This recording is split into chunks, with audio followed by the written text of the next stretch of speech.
El término efecto mariposa proviene de un antiguo proverbio que nos dice: el leve aleteo de las alas de una mariposa se puede sentir al otro lado del mundo. Esto nos habla de cómo muchas situaciones están relacionadas entre sí y cómo acontecimientos increíbles pueden ser desatados por otros más insignificantes.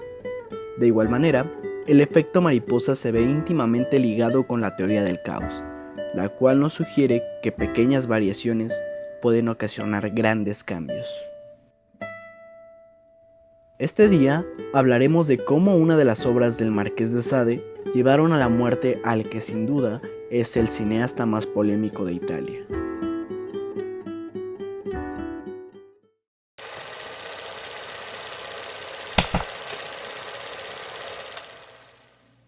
Nuestra historia comienza a finales del siglo XVIII en Francia.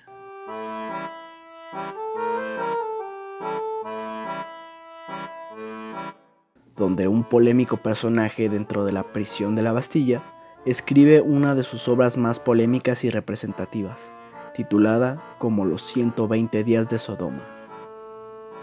Donatien Alphonse François de Sade, o mejor conocido como el Marqués de Sade, fue un controversial escritor de obras como Los crímenes del amor, La filosofía del tocador, la ya mencionada 120 días de Sodoma, entre otras obras, donde su principal temática era la sexualidad y depravación de los instintos del hombre, abordando diferentes parafilias y deseos que el autor mismo experimentaba. Su forma de vida llena de excesos y libertinajes lo llevaron en varias ocasiones a prisión, lugar donde escribiría muchas de sus obras.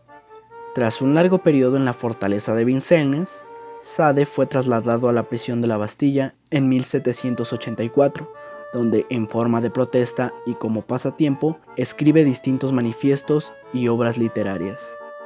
Años más tarde, tras estallar la Revolución Francesa en 1789, Sade desde su prisión incitaba a los pobladores a liberar a todos los presos, acción que llevó a los encargados de la Bastilla a transferirlo a un asilo mental en Chanteron. El 1 de julio de 1789, Sade es llevado por la fuerza sin la oportunidad de llevar con él todos sus manuscritos, perdiendo así entre ellos los 120 días de Sodoma. Y para suerte de Sade, la prisión de la Bastilla sería tomada por los revolucionarios 2 semanas después de su traslado. Sade saldría de prisión un año después y continuaría con su vida de excesos hasta su muerte en 1814, dando por perdido el manuscrito de los 120 días de Sodoma. Sorpresivamente, el manuscrito siempre se encontró oculto dentro de la Bastilla y quedó bajo el resguardo de la familia del marqués de Villeneuve-Trans durante muchos años.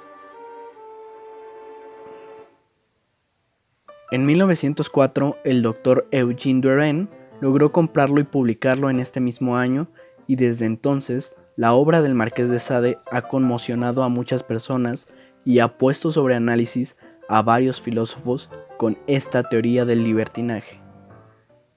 Pero la obra del Marqués llegaría unos años más tarde a manos de un artista casi tan controversial como el mismo Sade. Me refiero al escritor y director italiano Pierpaolo Pasolini.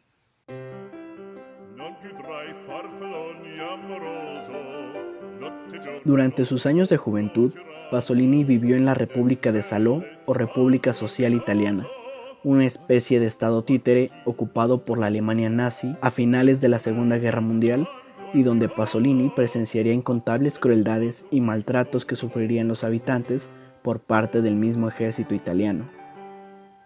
Traumatizado por sus experiencias y su diferente forma de pensar al ser abiertamente homosexual, Pasolini siempre mostró una dura crítica al gobierno italiano, con una postura e ideología completamente comunista, misma que en muchos de sus trabajos mostraba y que serían tabú para la sociedad.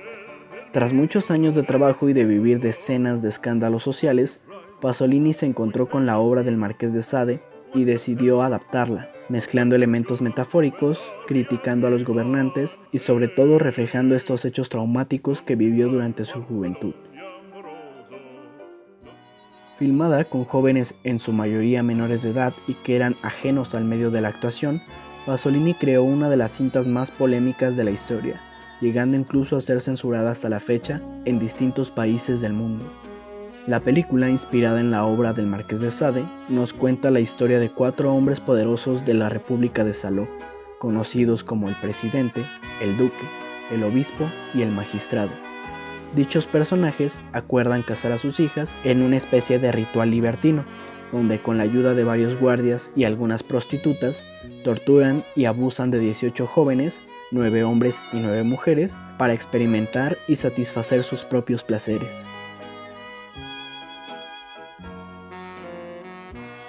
Varios días después de su estreno en 1975, Pasolini fue encontrado muerto en medio de una carretera, con demasiadas dudas sobre quién o quiénes habían sido responsables de su muerte. Si bien existió un joven responsable acusado por el crimen, tras él mismo echarse la culpa, años más tarde este joven también moriría en circunstancias bastante turbias tras retractarse de su confesión y afirmar que había sido amenazado para declararse culpable.